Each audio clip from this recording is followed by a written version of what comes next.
할렐루야, 감사드립니다. 우리 좌우로 인사 나누겠습니다. 하나님은 당신을 사랑하십니다. 우리 좌우로 인사 나누겠습니다. 네. 우리 앞뒤로도요, 성령 충만한 시간 되기를 원합니다. 한 번 더 인사 나누겠습니다. 네. 오늘 말씀의 제목은 이제 사무엘서에 나와 있는 두 번째 전환입니다. 그 내용들을 조금 한번 살펴보도록 하겠습니다. 사무엘 상하 말씀을 가지고 전환이라는 부분들을 주제로 조금 말씀을 나누고 있습니다. 지난주도 이야기했던 대로요, 복음의 가장 중요한 특징이 뭐냐? 전환이라는 겁니다. 우리가 창세기 3장 문제 이야기하죠. 죄 문제 속에 빠져있는 저와 여러분들이 복음의 비밀을 가지고 어디로 전환돼야 되냐? 거룩으로 전환이 돼야 되는 거예요. 전환되지 않고요, 계속해서 죄 가운데 빠지고 있다. 그럼 복음이 아니라는 겁니다. 뿐만 아니죠. 불신앙 가운데 있는 저와 여러분들이 선지자 되신 예수 그리스도의 비밀 가지고요, 믿음으로 전환이 돼야 되는 거예요. 복음 갖고 있으면서 여전히 불신앙하고 있다. 그거는 복음이 아니라고 말할 수 있게 되어집니다.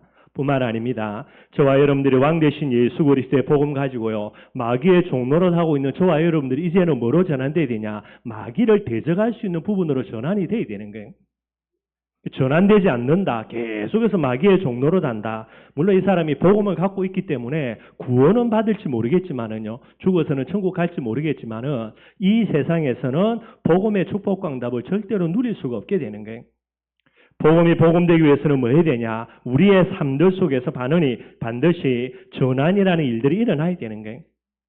그렇게 볼 때에 전도제자는 뭡니까? 전환된 사람입니다.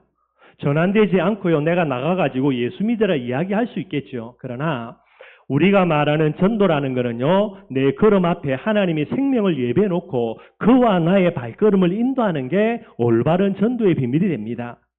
내가 삶이 복음으로 전환되어지지 아니하면은 하나님이 절대로 우리에게 사람 안 붙이게 되는 거예요. 그래서 전도제자의 축복을 누리려면 반드시 전환된 사람이 되어야 되는 거고요. 그리고 지난주도 말씀드렸습니다. 지금은 말세지 말입니다. 저주와 재앙의 시대예요. 왜 저주와 재앙의 시대냐? 한마디로 하나님을 대적하기 때문입니다. 이 저주와 재앙으로요, 하나님을 대적하는 이 시대에 예수님이 마지막 때에 재림하신다는 말은 이 시대를 전환하겠다는 말이거든요. 이제 전환의 시대가 바로 이 말세지 말의 제일 중요한 키가 되는 거예요. 그래서 전환의 시대에 하나님의 축복과 응답의 주인공이 뭐가 되어야 되냐? 하나님을 대적하는 이 시대에 하나님께로 전환된 자가 되어야 되는 거예요. 그게 저와 여러분들입니다. 그래서 성경 마지막 책입니다. 요한계시록이죠. 요한계시록에 많은 저주와 재앙들 이야기하고 있습니다. 그런데 이 앞으로 어마어마한 저주와 재앙이 오는데요, 전환의 시대라는 부분들로서 하나님께 전환된 자만이 이 저주와 재앙 속에서 하나님이 보호하사 축복과 응답 받아 누리게 됩니다. 하나님께로 전환되는 비밀을 뭐라고 이야기합니까? 계시록 1장 3절이에요. 이 예언의 말씀을 읽고 듣고 지키는 자가 복이 있다라고 이야기하고 있습니다. 하나님께로 돌아가는 부분에 가장 먼저 뭐가 돼야 됩니까? 성경으로예요, 성경으로. 그래서 요한계시록에 이제 저주와 재앙을 이야기하기 전에 이 말세지 말에 하나님께로 돌아가는 전환의 시대에 제일 먼저 뭐로 전환돼야 됩니까? 성경으로 전환돼야 되는 거예요. 꼭 여러분들 기억하고요, 진짜 하나님의 말씀이 절대 진리입니다. 그래서 계속해서 이 저주와 재앙의 때에 말씀을 사랑하고요, 말씀으로 돌아가는 것이 저주와 재앙을 이길 수 있는 제일 중요한 비밀이 되는 거예요. 그리고 마지막에 뭐라 그랬습니까? 우리가 이제 사명 이야기하면서 세계복음화 이야기하지만은요, 요한계시록의 제일 마지막 메시지가 뭐냐? 마라나타입니다. 아멘 주 예수여 어서 오시옵소서. 하나님께로 전환되는 시작이 뭡니까? 성경으로 전환되는 거. 이게 이제 말세지 말에 제일 중요한 거고요. 이 말세지 말에 가장 마지막으로 뭐가 전환돼야 되냐? 마라나타라는 중심이 우리 속에 회복이 돼야 되는 거예요. 그래서 여러분들 이 비밀 꼭 기억하고요, 결국은 이 말세지 말에 저주와 재앙도 쏟아질 텐데 하나님께로 돌아오는 그 사람은 이 저주와 재앙의 시대에 하나님의 축복과 응답의 주인공이 된다라는 겁니다. 이 비밀들을 꼭 마음속에 담고요, 말씀 가지고 그 다음에 주님의 다시 오심을 늘 마음속에 담을 수 있는 그런 전환의 주인공이 되는 저와 여러분들이 되기를 주님의 이름으로 축원드리겠습니다. 오늘 여러분이 두 번째 전환을 조금 이야기하려고 하는데요, 한마디로 두 번째 전환은 뭐냐? 잘못된 전환인 겁니다. 그래서 오늘 정말 저와 여러분들 이 비밀을 가지고요. 먼저 한번 살펴볼 게 신앙이 뭐며 신앙생활이 뭔가 반드시 저와 여러분들 구분할 줄 알아야 되는 거예요. 그래서 요 비밀 조금 말씀 나누고요. 오늘 본문을 통해서 두 번째 전환들을 조금 한번 살펴볼 수 있도록 그렇게 하도록 하겠습니다. 제가 자주 이야기하는 것 중에 하나입니다. 신앙이 뭐며 신앙생활이 무엇인가 저와 여러분들이 잘 구분할 줄 알아야 되고요. 신앙의 핵심이 뭐지요? 신앙 자체가 믿음입니다. 그래서 믿음이 핵심이 되는 거예요. 여러분들 믿음이 뭡니까? 한마디로요. 사실을 사실로 믿는 게 믿음이라는 거예요. 대단한 믿음이 아닙니다. 훌륭한 믿음이 아니라니까요. 뭐가 믿음입니까? 사실을 사실로 믿는 게 진짜 믿음이 되는 거예요. 그래서 이 믿음으로 뭐를 받느냐? 구원을 얻게 되게 되는 겁니다. 신앙을 가지고는 뭐 하는 거죠? 구원과 연관되어 있는 거예요. 그래서 행위가 아닙니다. 신앙으로 구원받는 거예요. 그럼 다른 거지요. 불신앙은 뭐겠습니까? 사실을 사실로 믿지 않는 게 불신입니다. 뭐 어마어마하게 잘못된 거 아니라니까요. 사실인데 사실로 안 믿는 게 그게 불신이 되는 거예요. 그러면 잘못된 믿음이죠. 우리나라에 아주 많은 것 중에 하나입니다. 미신이잖아요. 그죠? 미신이 뭡니까? 사실이 아닌 것을 사실로 믿는 게 그게 미신이 되는 거예요. 복잡한 거 아닙니다. 여러분들. 그러면 믿음이라는 부분에 가장 핵심되는 게 뭐가 됩니까? 사실이라는 게. 사실로 사실을 믿는 믿음, 하나님이 기뻐하셔서 구원의 축복과 응답을 주시고요. 사실을 사실로 믿지 않는 거 불신이죠. 그러니 이제 마귀가 기뻐하는 겁니다. 그리고 미신요, 사실이 아닌 것을 사실로 믿는 거예요. 사실이 뭐냐라는 겁니다. 사실이 뭐지요? 여러분들, 그게 바로 성경 말씀이 되게 되는 거예요. 말세지 말입니다. 하나님을 대적하지요. 하나님을 대적한다 말은 뭐를 대적하는 겁니까? 말씀을 대적하는 거예요. 그러니 요한계시록에 하나님 대적하고 말씀을 대적하기 때문에 저주와 장이 온다. 하나님께로 돌아가야 된다. 뭐로 돌아가야 됩니까? 말씀으로 돌아가야 되는 거예요. 사실이 뭐라고요? 하나님의 말씀입니다. 여러분들. 모든 것 다 맞다 하더라도요. 말씀에 비추어서 아니면 아닌 거예요. 거기에 대해서 토를 단다. 그거는 하나님의 사람이 아닌 거죠. 말씀이 아니라면 아닌 거고요. 말씀이 맞다면 맞는 겁니다. 거기에서 토를 단다. 그거는 여러분들 믿음은 사실을 사실로 해요. 그러니 참된 사실은 뭡니까? 성경 말씀이 되는 거예요. 성경 말씀은 영원불변의 진리가 되어야 됩니다. 이게 성경 말씀이 되게 되는 거예요. 꼭 저와 여러분들 기억하고요. 하나님께로 돌아간다. 말씀으로 돌아가야 됩니다. 왜냐? 참된 사실은 성경 말씀 하나가 되는 거예요. 앞으로 말세지 말 미혹의 시대입니다. 말씀 위에 서지 아니하면요. 뭐가 옳은지 뭐가 틀린지 전혀 구분 못해요. 여러분들. 그래서 말세지 말을 두고 사도 요한이 저주와 재앙을 이야기하기 전에 성경 가지고 이야기합니다. 이 예언의 말씀을 읽고 듣고 지키는 자가 복이 있다라는 거예요. 신앙 조금 저와 여러분들이 정리하고요. 두 번째입니다. 그러면 신앙생활이 뭐겠습니까? 신앙생활이 바로 축복과 응답의 핵심적인 그런 관련되어 있는 내용들이 되게 되는 거예요. 신앙생활이 뭐죠? 신앙생활 여러 가지를 이야기합니다. 그러나 그 부분들은 우리가 말하는 거고요. 성경에서 말하는, 복음에서 말하는 신앙생활이 뭔가 우리가 잘 구분할 줄 알아야 됩니다. 신앙생활이 뭔가라고 이야기할 때 여러분들 그죠? 신앙생활의 시작입니다. 그게 뭐냐? 성령 내주예요. 성령 내주 안 되어지면은 신앙생활 할 수가 없습니다, 여러분들. 왜 그러냐? 창세기 3장의 상태는요, 죄로 하나님을 떠나고 사단에게 종되어 있는 거죠. 이걸 가리켜서 사도 바울은 에베소서 2장 1절에 영적으로 사망 상태라고 합니다. 죽어 있다라는 거예요. 그래서 여러분들 안 된다라는 말이 그 말이 됩니다. 죽어 있는데 어떻게 가능하겠어요? 그래서 예수님의 요한복음 11장 25절에 본인을 설명하시면서요. 요한복음 11장 25절입니다. 나는 부활이요 생명이라는 게. 왜 예수님이 본인을 가리켜서 생명이라고 이야기합니까? 예수 생명이거든요. 예수 그리스도 안에 생명이 있다라는 거예요. 왜 그렇습니까?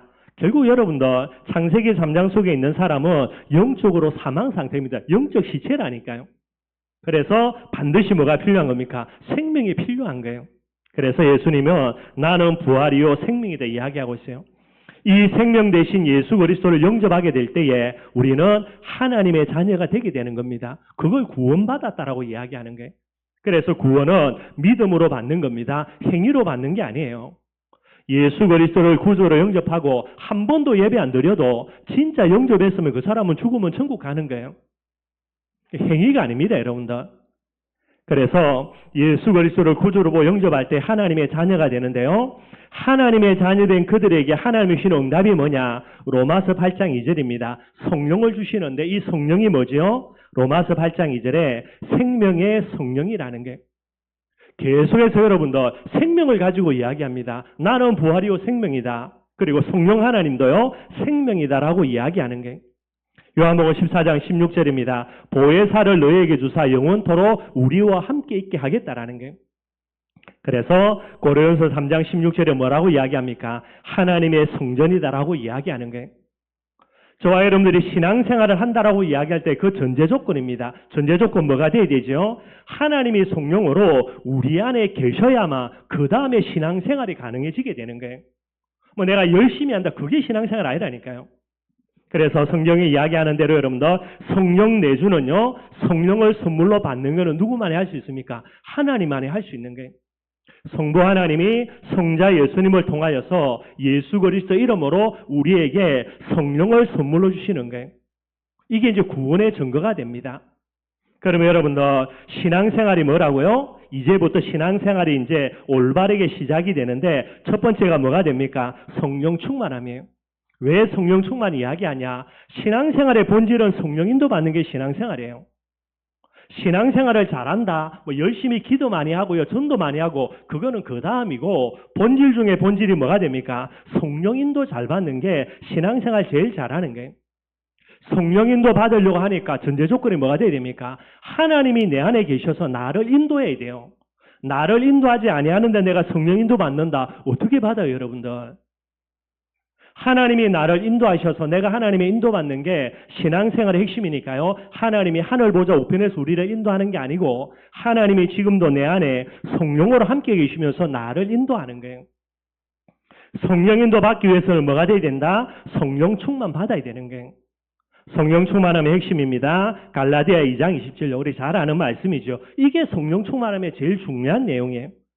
성령 충만함을 두고 갈라디아 2장 20절에는 내가 그리스도와 함께 십자가에 못 박혔다라는 게 그런 그 다음입니다. 이제는 내가 사는 것이 아니오 오직 내 안에 그리스도께서 사시는 것이라. 성령 충만함의 핵심은요. 나는 죽고 누가 살아야 됩니까? 내 안에 그리스도가 살아나야 돼요. 그 다음에 뭐가 됩니까? 성령 인도, 내 안에 계신 그리스도가 나를 인도하는 부분에 내가 없으니까 성령 인도 받게 되는 거죠. 성령인도 받으며 성령의 역사는 반드시 따라오게 되는 거예요. 그래서 핵심이 뭡니까? 성령 충만함의 핵심, 내가 죽어야 되고요. 내가 죽는 만큼 내 안에 그리스도께서 살아나시는 거예요. 그럼 나를 죽여야 되는데 어떻게 나를 죽입니까? 여러분들 딱 하나밖에 없습니다. 내가 누구와 함께? 그리스도와 함께 십자가에 못 박혀야 되는 거예요. 이 비밀 아니고는 여러분들 절대로 나를 죽일 수가 없습니다. 여러분들 내 생각요 절대로 안 바뀝니다. 내 계획요 절대로 안 없어진다니까요. 내 속에 있는 욕심요 첫날 만날 아무리 해도 안 없어져요. 여러분들 나를 죽일 수 있는 방법은 뭐밖에 없습니까? 내가 그리스도와 함께 나를 십자가에 못 박을 수 있는 게 그리스도와 함께가 아니고는요 절대로 나를 못 죽여요. 모든 종교요 나를 비운다, 그죠? 내 욕심을 비운다. 천만에요. 비우는 거 아닙니다, 여러분들. 계속해서 욕심에 집착하는 거지. 우리를 버릴 수 있는 거, 우리를 죽일 수 있는 거는 뭐밖에 없습니까? 그리스도와 함께라는 게. 그리스도와 함께라는 말이 무슨 말입니까? 그리스도의 가치예요. 그리스도의 가치가 발견되는 만큼 내가 갖고 있는 가치는요, 여러분들 비교가 안 되게 되는 거죠. 그러니 뭐가 됩니까? 내려놔지게 되는 거예요. 누가 뭐라 그래도 사람은 가치의 동물입니다. 여러분들 이게 이해가 안 되면 여러분들 어린애들한테 5만 원짜리 하고 그죠? 500원짜리 하고 딱 주고라니까 뭐 가져갈래? 500원짜리 가져가는 건 어린애지. 아직까지 철 안 드네고요. 조금만 머리 큰 놈들요 뭐 가져갑니까? 딱 5만 원짜리 가져갑니다. 여러분들 더 욕심 있는 놈은 둘 다 가져가겠죠. 이 두들겨 팬다고 될 게 아니고요. 가르쳐 준다고 될 게 아니고요. 본인이 가치를 발견한 만큼 딱 고래 움직이는 거예요. 뻔한 거죠. 성령 충만 받아야 성령인도 받고 성령인도 받으면은 하나님의 역사 속으로 들어가지게 됩니다. 왜 그러면 하나님의 역사 속으로 안 들어갈 거 뻔히 알면서 성령 인도 안 받는 겁니까? 딱 하나입니다. 가치 기준이라니까요. 저와 여러분들이 그리스도의 가치가 발견되는 만큼 내 생각, 내 계획, 내 욕심요, 여러분들 붙들고 가라 해도 붙들고 가지질 않습니다. 내려놔 놓는 거예요. 5만 원짜리 주고요, 500원짜리 중에 둘 중에 하나 골라가라. 바보가 아닌 이상은 5만 원짜리 들고 가지. 자기 손에 만약에 여러분 5천 원짜리 갖고 있다. 5천 원짜리 내놓고 5만 원짜리 가져가죠. 근데 아무리 이야기해도 이거 5만 원짜리 훨씬 더 좋은 거다. 아무리 이야기해도요. 뭐 올라갑니까? 5천 원 손에 있는 거 내려놓고 500원짜리 가져갑니다. 왜 그렇죠? 그게 지 기준이에요. 가치예요. 그러니까 그렇게 가는 거예요. 네 욕심 내려놔라. 아무리 이야기해도 안 내려놓습니다. 여러분들. 자기 계획요. 절대로 안 내려놔요. 왜 그렇습니까? 그게 더 가치 있는 건데 뭐. 짐승은 두들겨 패면 됩니다. 근데 사람은 안 그래요, 여러분들. 결국은 자기 기준, 자기 가치, 이 부분 따라 움직여지게 되는 게. 그래서 갈라디아 2장 20절입니다. 내가 그리스도와 함께 그리스도의 가치가 발견된 만큼 그 그리스도 앞에 다른 거 다 내려놓는 게. 내려놓으시니 어떻게 됩니까? 이제는 내가 사는 것이 아니고 내 안에 그리스도께서 사시는 것이라는 게. 그래서 여러분들, 요게 성령 충만함의 핵심이고요. 성령 충만함이 뭐냐? 성령 충만의 가장 정상적인 거 말씀 충만함이에요. 이래 이야기하면 조금 헷갈리지 몰라도 여러분들 성령 충만, 성령 인도, 성령 역사거든요. 뭐 그대로 따라오니까 그러면 여러분들 조금만 말을 바꿔보면 됩니다. 성령 충만, 말씀 충만이죠. 성령 인도, 말씀 인도 받는 거죠. 성령 역사, 말씀 성취의 역사가 되는 게 다른 걸로 여러분들 끼워지지가 않게 되어집니다. 결국은 성령 충만함의 가장 정상적인 비밀은요, 말씀 충만함이 되는 거예요. 그래서 여러분들 보고 성경 말씀 읽으라는 거예요. 주일날도 와가지고 뭐 해닙니까? 진짜 성경 말씀, 성경의 핵심입니다. 윤리, 도덕이 아니고요, 그죠? 뭐 열심히 사는 게 아니고요. 진짜 복음의 비밀이 되는 거예요. 믿음은 들음에서 나며 들음은 예수 그리스도의 말씀이니라. 저와 여러분들이 꼭 기억해야 되고요. 말씀 충만해져서 그 다음으로 어디 갑니까? 말씀에 대한 믿음으로 충만해져야 되는 거예요. 믿음으로 충만해지면 뭐가 나옵니까? 반드시 감사 충만 되어지게 되는 거예요. 이렇게 해서 성령 충만 딱 받으면 그 다음에 뭐가 됩니까? 성령 인도 받게 되는 거예요. 신앙생활을 잘한다. 성령 인도 잘 받는 게 신앙생활 잘하는 거예요. 다른 게 신앙생활 잘하는 게 아니고요. 성령 인도 받으려고 하니까 전제 조건 하나님이 우리를 인도해야지. 꼭 저와 여러분들이 기억하고요. 그래서 여러분들 성령 하나님이 하시는 일입니다. 성령 하나님의 별명을 가리켜서 보혜사라 지어줘놨어요. 늘 말씀드리는 거죠. 첫 번째 보혜사는 예수 그리스도, 두 번째 보혜사가 누굽니까? 성령 하나님이에요. 보혜사 그죠? 보입니다. 우리를 보호한다는 거요. 어디 안에서? 우리 안에서. 우리 안에서 우리와 함께 영원토록요 우리를 지키고 보호하는 일을 하시는 거예요. 그래서 하늘 보좌 우편에 계신 게 아니고요. 지금도 우리 안에 성령으로 함께 계셔야만 되는 거예요. 또 뭐 하는 겁니까? 해입니다. 우리에게 뭐를요? 늘 언제나 은혜를 주시는 거예요. 오늘도 저와 여러분들 이곳에서 성령 하나님의 도우심으로요. 하나님이 주시는 은혜를 받아 누릴 수 있는 거예요. 머리 좋아서 내가 은혜 많이 받고 뭐 머리 나빠가 은혜 못 받고요. 또요, 내가 지금 몸 상태가 조금 안 좋아서 은혜 못 받고, 아닙니다, 여러분들. 성령이 우리를 도우시는 이 비밀을 통해서만 우리가 올바른 은혜를 받을 수 있는 게 사입니다. 사는 뭐지요? 서성사자죠. 우리를 가르쳐 주신다라는 거예요. 보혜사라는 말을 쉽게 설명하면 지금도 하나님은 성령으로 우리를 뭐하고 있다? 인도하고 있다라는 게 절대 진리입니다, 여러분들. 어떤 환경 속에 있든지 어떤 문제 속에 있든지요. 첫째 우리를 보호합니다. 우리 안에서. 두 번째 우리에게 은혜를 주시고요. 우리를 가르치시면서 우리를 인도하고 있다라는 게. 그래서 참 감사한 겁니다, 여러분들. 하나님이 우리를 인도하십니다. 그 인도만 받으면 모든 문제 해결 다 됩니다. 모든 저주와 재앙은 응답으로 역전이 다 되게 되는 거예요. 그래서 신앙생활의 제일 중요한 핵심 그죠? 성령 인도라는 거죠. 그러니 여러분들 신앙생활이 어렵다라고 말한 사람의 특징이 뭡니까? 성령 인도 받는 걸 어렵다라는 거예요. 성령 인도가 어려우면 신앙생활이 어려운 겁니다. 성령 인도가 쉬우면요 신앙생활 지극히 쉬운 거예요. 다른 게 아니라니까 여러분들. 그러니 성령 인도 받기가 어렵다라는 성도들 그죠? 신앙생활이 어려운 거, 응답도 어려운 거 다 어려운 거예요. 하나만 쉬우면 나머지는 다 쉬워지게 되는 거죠. 왜 성령인도 못 받냐? 어려우냐?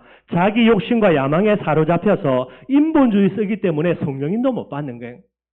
하나님이 나를 인도하는 게 절대 진리입니다. 그럼 뭐 하면 되죠? 가만히만 있으면 하나님 나를 이끌어가는 거예요. 그런데 가만히 안 있습니다, 여러분들. 하나님이 나를 이끌어가는 거 못 참고요. 내 욕심 때문에. 그래서 성령 인도가 아니라 늘 언제나 인본주의 쓰면서 엉뚱한 데로 인도받아가는 거예요. 성령 인도 받는 가장 중요한 비밀 뭡니까? 가만히 있으면 됩니다, 여러분들. 진짜 가만히 있어 보면요. 하나님이 우리를 인도하는 게 보여요. 그래서 제가 이야기합니다. 진짜 이것저것 모르겠다. 가만히 있어 보라고. 가만히 있어 보면 일들이 일어나서 하나님이 나를 어디로 이끌어가는지 반드시 보여집니다, 여러분들. 그걸 한 번 체험하고 두 번 체험하고요. 아, 진짜 하나님이 나를 인도하는 게 맞구나. 여기에 대해서 뭐가 생깁니까? 확신 딱 생겨요. 맛을 봐야 맛을 알죠, 그죠? 성령인도 이렇게 받는 거구나. 요거 딱 체험하면 성령인도 받는 게 어려운 게 아닌데 한 번도요 하나님이 나를 인도할 때까지 안 기다리고 늘 언제나 앞서서요 지 뜻과 지 계획대로 인본주의 써가지고 먼저 가버리니 그래 여러분도 성령인도 못 받는 거죠. 그리고 성령인도 받는 최고의 비밀이 뭡니까? 딱 하나입니다. 말씀 따라 인도 받아가야 돼요.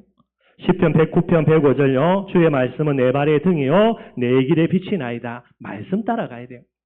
그래서 늘 말씀드린 겁니다. 성경 말씀이 신구약 66권이 하나님의 말씀이 아닌데 어떻게 말씀 따라 인도 받아갑니까, 여러분들? 그러니 성령인도 안 될 수밖에 없게 되는 거고요. 말세지 말입니다. 제일 중요하게 생각해야 될 거, 이 예언의 말씀, 우리의 삶에 절대 진리가 되어야 되고요. 우리 발의 등이요, 내 길에 빛이 되어야만 하게 되는 거예요. 그 다음에 일어난 일이 뭡니까, 여러분들? 이게 바로요, 그 다음에 하나님의 역사입니다. 성령 역사라는 거예요. 신앙생활에 여러분들, 그죠? 하나님이 할 거하고 내가 할 거 구분할 줄 알아야 됩니다. 하나님이 할 거는 뭡니까? 성령 내주. 이거는 예수를 그리스도로 영접하는 사람에게 하나님이 주시는 놀라운 축복입니다. 그 다음에 성령의 역사. 이것도 하나님이 할 거예요. 내가 할 거는 뭡니까? 성령 충만 받아서 성령 인도 받는 게 내가 할 거예요. 다른 거 하려고 그러지 말고 여러분들. 진짜 여러분들의 현장에서 할 거는 성령 충만 받아서 문제 터지기 전에 미리 성령 충만 받아놓고요. 진짜 문제 터진다. 뭐 해야 됩니까? 성령 인도만 받으면 되는 거예요. 그러면 뭐가 일어난다? 하나님의 역사, 성령의 역사 반드시 일어납니다. 성령의 역사, 하나님의 역사지요. 하나님이 누굽니까? 여호와라, 자존자라는 거예요. 자존자라는 말은 무슨 말입니까? 조금 무시가 말이지만은요. 하나님 마음대로 응답 줍니다, 여러분들. 모든 응답은 누구 마음대로요? 하나님 마음대로. 어쩔 수 없습니다. 우리는 피조물이고 하나님이 창조주기 때문에요. 그래서 뭐 늘 말씀드리는 거죠. 하나님의 역사를 우리가 신앙 고백해야 될 거, 하나님은 하실 수 있고요. 하나님이 하실 것이고, 하나님이 하셔야만 하고, 하나님은 지금도 하고 계시고, 뭐 늘 말씀드리는 거니까 여러분들이 생각하시면 되고요. 그 다음에 성령의 역사의 핵심이 뭡니까? 말씀 성취의 역사입니다. 꼭 기억을 해야 돼요, 여러분들. 하나님의 역사, 뭐를 이룬다고요? 말씀 성취의 역사예요. 마태복음 5장 18절에 천지가 없어지기 전에는 율법의 1.1획도 결코 없어지지 않고 다 이룬다라는 게 하나님의 역사입니다. 그러니 하나님의 역사 속으로 들어가기 위해서 뭐 붙들어야 되죠? 말씀 충만해서 말씀 인도 받아야 말씀 성취의 역사로 우리에게 응답이 오는 게 성령인도 있고는 뭡니까? 말씀 인도가 되는 겁니다. 그래서 말씀이 중요해요. 그래서 여러분들 성령 충만, 말씀 충만, 성령 인도, 말씀 인도, 성령의 역사, 말씀 성취의 역사 여러분 머릿속에 담으면 되고요. 반대입니다, 여러분들. 성령 충만한 게 아닙니다. 갈라디아 2장 20절이죠. 내가 죽어야 되고 내가 살아있는 거 이게 이제 성령 충만 아닌 거고요. 내가 살아있다는 말은 무슨 말입니까? 욕심 충만이에요. 욕심 충만하면은 반드시 어디로 갑니까? 말씀 인도 받는 게 아니고 인본주의죠. 100% 여러분들 지계획, 지방법 씁니다. 인본주의 쓰면 어디로 됩니까, 여러분들? 성령의 역사, 말씀 성취의 역사가 아니라 뭐가 일어납니까? 욕심이 성취되어지는 역사가 일어나요. 욕심 성취가 응답일까요, 여러분들? 아닙니다, 여러분들. 저주와 재앙 반드시 와요. 야고보서 1장 15절에 욕심이 잉태한 자, 욕심으로 충만한 겁니다. 성령인도 안 받는 거죠, 그죠? 욕심 충만. 그러니 뭐가 하는 겁니까? 욕심이 잉태한 자 죄를 낳고 반드시 인본주의 쓰겠지요. 죄가 장성한 자 뭐가요? 사망을 낳는다라는 게. 저와 여러분들이 이거는 신앙생활이 아닌 겁니다, 여러분들. 꼭 저와 여러분들이 기억하고요. 저와 여러분들의 삶들 속에서 가장 중요한 거 성령 인도 받는 거예요. 오늘 여러분들 하나님께로 전환되어진다. 성령 인도입니다. 말씀으로 전환되어져서 말씀 인도 받는 그런 내용들을 이야기하게 되는 거예요.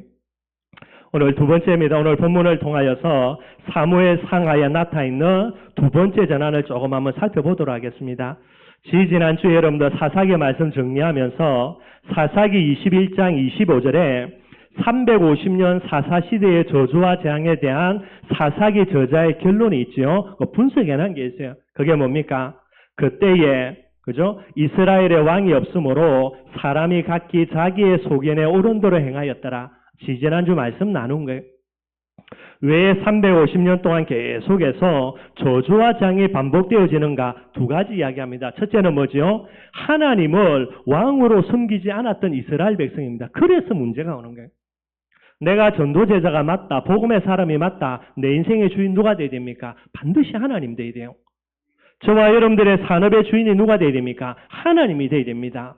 우리 교회의 주인이 누가 돼야 되죠? 하나님이 돼야 되는 거예요. 내가 주인이 된다. 그거는 망하는 지름길입니다, 여러분들. 왜 이스라엘 백성들이 저주와 재앙 속에 못 빠져나옵니까? 이스라엘의 왕이 없었다. 하나님이 왕이 돼야 되는데 하나님을 왕으로 섬기지 아니한 거예요. 두 번째, 하나님이 왕이 안 되니까 어떻게 됩니까? 사람이 각기 자기의 소견에 옳은 대로 행하였더라. 지 소견에 옳은 대로, 인본주의.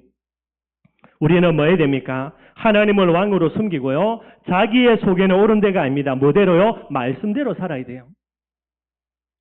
저와 여러분들이 말씀대로 안 산다. 그거는 말이 안 되는 거지. 하나님이 이스라엘 백성들을 왜 불렀습니까? 그들에게 왜 말씀 주셨어요? 하나님을 왕으로 삼고 말씀대로 살아라고. 그러면 뭐 하는 겁니까? 절대 주권자 하나님이 하나님 마음대로 이스라엘 백성들을 마음껏 축복하겠다라는 게 그것 때문에 부른 거예요. 저와 여러분들 뭐 해야 됩니까? 하나님을 왕으로. 그 다음에 뭐죠? 말씀대로. 다른 거 없습니다, 여러분들.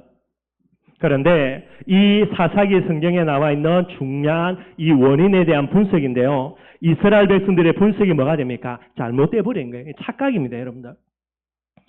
하나님을 왕으로 섬기지 않았기 때문에 말씀대로 살지 않고 지 마음대로 살은 겁니다. 그래서 저주와 재앙 오거든요. 이걸 잘 알은 거예요. 근데 분석을 틀리게 해버립니다. 뭐라고 분석하냐? 이방 나라들처럼 강력한 지도자 왕이 없기 때문에 전부 다 지 마음대로 이스라엘이 사는 거구나. 요래 딱 분석한 거예요. 왕이 없는 게 맞죠, 여러분들? 왕이 없는데 왕이 없기 때문에 지 마음대로 사는 게 아니라 하나님을 왕으로 삼지 않았기 때문에 말씀대로 살지 않은 거거든요. 이걸 착각을 해버리는 거예요. 그래서 다른 나라들처럼 왕이 없었기 때문이죠. 그래서 뭐 하는 겁니까? 아, 우리도 왕이 필요하겠구나. 그래서 사무엘 선지자 찾아갑니다. 뭐 하는 거죠? 우리도 왕 세워달라라는 거예요. 그게 사무엘상 8장에 나옵니다. 이게 뭐죠, 여러분들? 불신앙의 요구예요. 자기들의 욕심의 요구가 됩니다. 예, 절대로 여러분들 성령인도 받는 게 아니죠, 여러분들. 그래서 이 요구대로 이제 하나님이 일들을 진행하시는데요. 8장 7절에 보니까 이들의 요구를 두고요. 하나님이 사무엘에게 이야기합니다. 그들이 선지자인 너를 버림이 아니요 나를 버려서 자기들의 왕이 되지 못하게 함이니라. 하나님을 왕으로 삼지 않는 것까지도 괜찮은데 이제 왕을 요구한다는 말은요. 영영이 하나님을 이스라엘 백성들의 왕으로 못하도록 딱 만들고 거기에 사람을 왕으로 세우겠다라는 거예요. 이게 바로 하나님의 단식입니다, 여러분들. 저와 여러분들은 하나님을 왕으로 섬기도록 우리를 불렀는데요. 우리가 하나님을 왕으로 섬기지 않고 우리가 말씀을 우리의 삶의 기준으로 삼지 아니하면은 하나님이 우리를 단식하게 되는 거예요. 그것도 모르고 여러분들 계속해서 요구합니다. 그래서 어쩔 수 없어가지고 하나님이 이제 왕을 세울 것을 허락해 주게 되는 거예요. 그래서 이제 오늘 본문에 나와 있는 거죠. 두 번째 전환이 일어납니다. 그냥 전환이 아닙니다, 여러분들. 시대 자체가 전환이 되는 거예요. 지금까지는 사사시대인데 사사시대에서 뭐로 전환되는 겁니까? 왕정시대로 전환되는 거예요. 이 전환은 뭐죠? 완전 잘못된 전환이 되게 됩니다. 근데 이스라엘 백성들이 계속해서 요구하니까 하나님이 탄식하시면서 어쩔 수 없는 거예요. 뭐 그렇게 해달라고 계속 요구하니까. 그래서 하나님이 잘못된 전환이지만은 이제 왕을 허락해주고 왕을 세우는 과정들이 9장과 10장부터 해서 쭉 나오게 됩니다. 오늘 먼저 9장에 보면 여러분들 그죠? 9장 1절에서 보면은 뭐가 나오냐면 오늘 사울이 등장합니다. 베냐민 집 9장 1절에요. 베냐민 지파의 기스라 이름하는 유력한 사람이 있는데 아비엘의 아들이요 스롤의 손자요 베오라스의 정손이요 아비아의 현손이며 베냐민 사람이었더라. 기스가 있습니다. 이 기스가 누구냐면 이 사울 왕이 될 사람의 아버지가 되게 되는 거예요. 2절이죠. 기스에게 아들이 있는데 그의 이름은 사울이라. 준수한 소년이요 이스라엘 자손 중에서 그보다 더 준수한 자가 없고 이스라엘 사람 중에 제일 얼굴 잘생겼다는 말입니다. 여러분들. 제일 얼굴이 잘생긴 그런 미남이고요. 그 다음에 키는 모든 백성보다 어깨 위만큼 더 컸더라는 게. 그러니까 딱 사울이 있으면요. 이스라엘 모든 평균적인 사람들보다 뭐 하나가 더 큽니까? 머리 하나가 더 커요, 여러분들. 머리 하나가 더 크다는 말은 그죠. 뭐 조금 머리가 큰 사람하고 어깨까지 치면 20cm, 그죠? 짧아도 한 10cm에서 15cm입니다. 그러니까 키가 아주 크다는 말이 되게 되는 거죠. 하나님이 누구를 선택합니까? 요 사울을 선택하는 거예요. 많은 사람 중에 하나님이 왜 사울을 선택합니까? 얼굴 제일 잘생기고, 그죠? 키 제일 크고, 제일 큰 것까지는 아니지만은, 그죠? 아주 그렇게 키 크고요. 왜 이렇게 사울을 선택하냐? 여러분들, 백성이 왕을 세울 것을 원하기 때문에 백성들이 원하는 왕을 기준으로 해서 하나님이 세워주는 거예요. 육신적으로는 아주 잘생기고요. 키 큰 왕입니다. 그러나 영적으로는 뭐가 되죠? 아무것도 없는 사람이에요. 왜 그렇습니까? 불신앙의 요구입니다. 욕심의 요구예요. 그래서 하나님이 그들의 요구에 딱 맞게끔 하나님이 누구를 준비해 주냐? 육신적인 사람이 사울을 딱 준비해 놓는 거예요. 나중에 어떻게 됩니까, 여러분들? 이 사울 때문에 이스라엘 백성들이 어마어마한 어려움을 당하게 되게 되는 거예요. 이렇게 하나님이 이제 사울을 초대왕으로 준비해 놓고요. 하나님의 일들을 진행하시게 됩니다. 그 다음에 9장에 보면 어떤 일이 일어나냐니까 사울의 아버지 기스가 이러면 유력한 사람이라는 말은 꽤 재산을 갖고 있거든요. 암나기들을 잃어버리는 겁니다. 아마 이제 암나기를 키우다가 얘들이 무슨 일이 나는지 모르게 도망간 거예요. 그래서 사울의 아버지 기스가 사울에게 명령을 내려서 암나기를 찾아오라는 겁니다. 사울이 어쩔 수 없이 그죠? 큰 재산이니까 암나기들을 찾아 나간 거예요. 아무리 찾아도 못 찾아냅니다. 찾다 안 돼가지고요. 어쩔 수 없다 그래가지고 사무엘 선지자 찾아가서 이거 어디로 갔는지 물어보자 요래 된 거예요. 그래서 이 사울 왕이 자기 이제 그 노비겠죠, 그죠? 그 친구와 함께 사무엘 선지자를 찾아가고 있습니다. 근데 하나님이 사울이 오기 전날 사무엘에게 나타나가지고 뭐라 이야기하냐? 이스라엘 백성들의 요구대로 왕을 세울 건데 초대 왕으로 내가 사울을 선택했으니까 내일 사울이 오면은 그에게 기름병을 부어가지고 기름을 부어서 왕으로 삼으라고 하나님이 명령하시게 되는 거예요. 요게 여러분들 9장의 내용이 되게 됩니다. 여러분들 그죠? 하나님이 사울을 선택해 놓고요. 사건을 일으켜가지고 뭐 하는 겁니까? 왕으로 이제 계속해서 응답받도록 이렇게 이끌어가는 그런 내용들이 되는 거예요. 그 다음에 오늘 읽었던 10장입니다. 이제 사울이 찾아왔죠. 사무엘 선지자를. 그래서 10장 1절에요. 이에 사무엘이 기름병을 가져다가 사울의 머리에 붓고 입맞춤에 이르되 여호와께서 내게 기름을 부어사 그의 기업의 지도자로 삼지 아니하셨느냐. 하나님의 말씀대로 사울에게 기름을 붓게 됩니다. 기름을 부으면서 여러분들 오늘 사무엘 선지자가 사울에게 하는 이야기가 뭡니까? 내가 네게 지금 기름을 붓지만은 내가 네게 기름을 부어서 왕으로 세우는 것이 아니고요. 10절 하반절에 여호와께서 내게 기름을 부어사 그의 기업의 지도자로 삼지 아니하였느냐 이 말을 해주는 거예요. 무슨 말이죠? 내가 너를 왕으로 세우는 게 아니고 사람들의 요구 때문에 너를 왕으로 세우는 것이 아니고 하나님이 너를 왕으로 세운다는 거 절대로 잊지 말고 꼭 기억하라는 거예요. 이거 신신당부합니다, 여러분들. 근데 아까 이야기했죠. 백성들의 불신앙의 요구에 합당한 사람, 육신적인 사람, 얼굴 제일 잘생기고 키 큰 사울, 뭐는 약하다고요? 영적인 부분들은 꽝입니다, 여러분들. 사무엘이 신신당부하는데 얼마 있지 않아가 뭐죠? 다 까먹어 버립니다, 여러분들. 그래서 무서운 거예요. 아무리 큰 은혜, 큰 응답을 받아도 결국 영적인 까마귀의 모습이 중심이 이제 다른 데가 있으니까요. 사울에게 사무엘 선지자가 신신당부하는 거고요. 오늘 본문을 읽었습니다. 이제 이 여기의 내용이 뭐냐면 네게 하나님이 이런 응답과 증거를 주셔서 너를 왕으로 세우는 부분으로 너를 인도하는 부분이다라고요. 몇 가지를 이야기를 해요. 그런데 어떻게 됩니까? 그 말 그대로요. 전부 다 성취가 다 됩니다. 그리고 특별히 10절 말씀에 보면 뭐라 그랬죠? 10절에요. 그들이 산에 이를 때에 선지자의 무리가 그를 영접하고 사무엘을 영접한 겁니다. 하나님의 영이 사울에게 크게 임함으로 그가 그들 중에서 예언을 하니 기름을 붓고요. 그 다음에 사무엘이 이야기하기를 네가 네 집으로 돌아가며 선지자들을 만날 텐데 그 선지자들을 만날 때에 하나님의 영에 네가 감동될 것이다. 이거 이야기해 줬거든요. 근데 그대로 되는 거예요, 진짜. 진짜 선지자들을 딱 만났는데 어떤 일이 납니까? 하나님의 영에 감동돼 가지고요. 이 사울이 예언을 하게 되는 겁니다. 지금 이제 단순히 그냥 어떻게 하다 보니까 제비 뽑혀서 왕이 되는 게 아니고요. 그 전에 하나님이 얼마나 많은 증거 주는지 몰라요. 하나님이 얼마나 많은 축복을 주는지 모르고요. 이게 여러분들 얼마나 놀랄 일이냐. 11절에 보면요. 그죠? 사울이 예언하는 걸 보고요. 사울 주위에 있는 사람들이 기절소풍을 하는 게 뭔 일이냐고. 놀래가지고요. 이해가 안 될 부분입니다. 그래서 여러분들 12절에 보니까요. 이스라엘의 속담입니다. 뭐가 속담이죠? 사울도 선지자 중에 있느냐? 이게 속담이 돼버린 거예요. 하도 이상한 일이에요. 그 정도로 지금 하나님이 사울에게 뭐 하는 겁니까? 응답을 주고 증거를 주게 되는 거예요. 은혜를 주시게 되는 거예요. 그 정도만 끝나는 게 아닙니다. 이제 사울에게만 은혜를 주어서 하나님이 기름 붓는 정도가 아니고요. 온 이스라엘 백성들을 불러놓고 하나님이 얘를 내가 친히 왕으로 세웠다라는 공식적인 절차를 밟습니다. 그게 17절부터 나와 있는 거죠. 하나님이 이 사무엘 선지자를 통해서 온 이스라엘 백성들을 미스바로 불어 모아가지고 뭐 하는 겁니까? 왕을 직접 제비를 뽑는 거예요. 하나님이 하시는 일들입니다. 그 정도로 지금 초대 왕으로 세우는 사울에게 하나님이 특별한 은혜를 주시는 거예요. 제비를 뽑습니다. 온 이스라엘 백성들을요, 그 중에 이제 지파별로 다 모아가지고 약 1000명을 모아요. 1000명에서 제비를 뽑는데 누가 뽑힙니까? 베냐민 지파가 뽑혀요.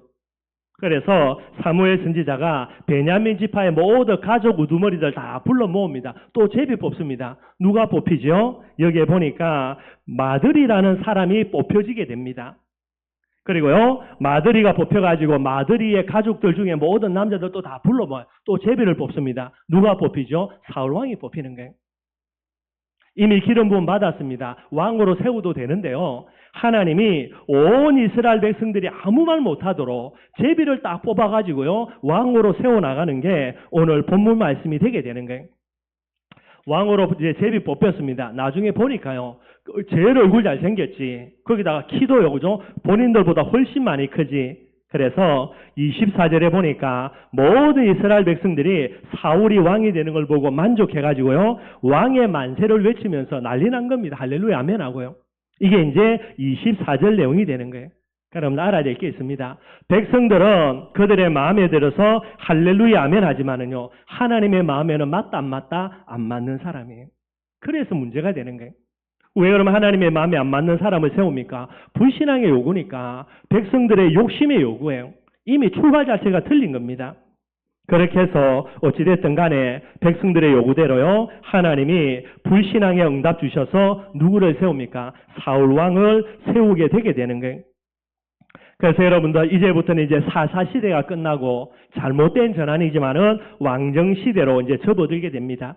그렇게 해서 초대 왕이죠. 사울 왕이 등장하면서 이제 왕정 시대가 시작되는 거예요. 이 왕정 시대가 언제 끝나냐? 여러분들 남북 유다, 남쪽의 유다, 북쪽 이스라엘과 갈려져서 많은 시간이 지나고 난 이후에요. 이 두 나라가 멸망당함으로 이제 여러분들 포로 시대가 되고요. 요때 이제 왕정 시대가 끝나지는 부분들이 되는 거예요. 불신앙의 응답으로 세워진 사울입니다. 백성의 욕심으로 세워진 사울 왕이에요. 어떻게 되겠습니까? 일단 여러분들 다음 주도 조금 말씀 나누겠지만은요. 제일 먼저 13장이에요. 블레셋과의 전쟁이 일어났는데 이 전쟁에서 사무엘이 와가지고 제사를 지내줘야 되는데요. 사무엘이 늦게 오죠. 그래서 사울이 지 마음대로요. 사무엘 선지자만 드릴 수 있는 제사를 지가 대신해서 제사를 진행해 버립니다. 나중에 이제 사무엘 선지자 와가지고요. 막 책망하는 부분들도 나오고요. 그 정도가 아닙니다. 15장에도 보면요. 하나님의 명령입니다. 아말렉을 진멸하라 그랬죠. 근데 불순종하고요. 욕심에 사로잡혀가지고 좋은 짐승들을 다 남겨두는 거예요. 이것 때문에 또 사무엘 선지자에게 욕을 막 실컷 얻어먹게 됩니다. 그리고요, 이런 일들로 인하여서 15장 11절에 보니까요, 사울을 왕으로 세우셨음을 하나님이 후회했다. 요래 되어 있는 거예요. 얼마나 많은 응답 준지 모르죠. 그죠? 여러 가지 과정들에 일일이 개입합니다. 그래서 왕으로 세워나갑니다. 기름 붓고요, 성령 충만 받아가지고 방언도 하고요, 예언도 하고요. 나중에 여러분들 많은 사람들이 이게 뭔 일이냐 놀랄 정도로요. 그것만이 아닙니다. 제비 뽑아가지고 왕까지 세워주는 거예요. 근데 여러분들 까마귀고도 이런 까마귀 고기 먹은 게 없죠. 금방 잊어버리고요. 말씀에 불순종하고 제사장의 직책도요, 본인이 침탈하는 그런 잘못된 악을 행하게 되고요. 결국은 하나님의 후회가 되는 사울입니다. 하나님께 버림받을 수밖에 없지요. 나중에 어떻게 되냐? 사무엘상 31장에 사울의 최후가 나옵니다. 길보아산 전투에서 사울이 전사하게 됩니다. 죽게 되는데요, 비참한 최후를 맞이합니다. 나중에 여러분들 본인 스스로 거의 자살 비슷한 형태로 그렇게 가게 되고요. 그래서 사울의 모습이 뭐가 되냐? 저주와 재앙의 모델이 딱 되는 게 사울이에요. 이런 어마어마한 축복을 받았는데 그 축복을 제대로 간수하지 못하고 살았더니 이렇게 망한다라는 저주와 재앙의 모델이 되는 게 누구냐? 그게 사울왕이고요. 모델 정도가 아닙니다. 사울왕은 저주와 재앙의 뭐가 됩니까? 통로가 되게 되는 거예요. 출발 자체가 뭐가 되죠? 출발 자체가 여러분들 잘못된 출발입니다. 이스라엘에 하나님이 없는데 그것 때문에 자기들의 마음대로요, 말씀대로 살지 않는 건데 출발 자체가 틀린 거예요. 이스라엘이 다른 나라들처럼 강력한 왕이 없기 때문에 우리가 요 모양 요 꼴이구나. 그래서 왕을 세워야 되겠구나. 그래서 세워진 응답이 사울이에요. 그러니 그걸과는 뻔한 부분들이 되게 됩니다. 저와 여러분도 정말로 복음의 사람은, 전도제자는 전환의 사람인데요. 어디로 전환돼야 됩니까? 올바른 전환을 해야 되는 거예요. 말씀 결론 맺도록 하겠습니다. 오늘 두 번째 전환입니다. 사사시대에서 왕정시대로 전환되는 거죠. 올바른 전환이 아니라 잘못된 전환이에요. 그래서 시작된 게 왕정시대입니다. 그 마지막이 뭐죠, 여러분들? 잘못된 전환의 마지막이 뭡니까, 여러분들? 완전 멸망입니다. 그리고 뭐로 가는 거예요? 포로로 가는 거예요. 결국은 그렇게 가는 겁니다, 여러분들. 어쩔 수가 없는 내용이 되는 거예요. 그래서 올바른 전환해야 된다라는 겁니다. 올바른 전환이 뭡니까? 하나님께로 돌아가는 거예요. 오늘 우리 찬양대 찬양했죠, 여러분들. 하나님께로. 하나님께로 돌아간다는 말은 무슨 말입니까? 하나님을 우리 왕으로 삼는 거예요. 하나님께로 돌아가는 가장 중요한 키가 뭐지요? 그게 성경대로 돼야 돼요. 성경으로 돌아가야 돼요. 자기 소견에 옳은 데가 아닙니다. 뭐대로요? 성경대로, 하나님의 말씀대로 살아야만 되게 되는 거예요. 이 비밀이 뭐라고요? 전도제자의 삶입니다. 성령 충만 받아서 성령 인도 받는 거예요. 그럴 때에 하나님의 역사 속으로 들어가시게 됩니다. 다른 말은요, 말씀 충만 받아서 말씀 인도 받아야 되고요, 말씀 성취 역사 속으로 들어가야 되는 거예요. 말세지 말에 누가 복 있는 사람이라고요? 말씀 충만해서 말씀 인도받고 말씀 성취 역사 속으로 들어가는 사람, 어떤 저주와 재앙이 쏟아져도요, 상관이 없게 됩니다. 모든 저주와 재앙은 하나님의 축복과 응답으로 역전이 되게 되는 거예요. 오늘 사무엘서에 나타난 두 번째 전환, 우리의 교훈으로 삼고요, 저와 여러분들 어디에 있든지 간에 하나님께로 말씀으로 돌아가서 성령 인도 받는 그런 저와 여러분들이 되기를 주님의 이름으로 축원드리겠습니다.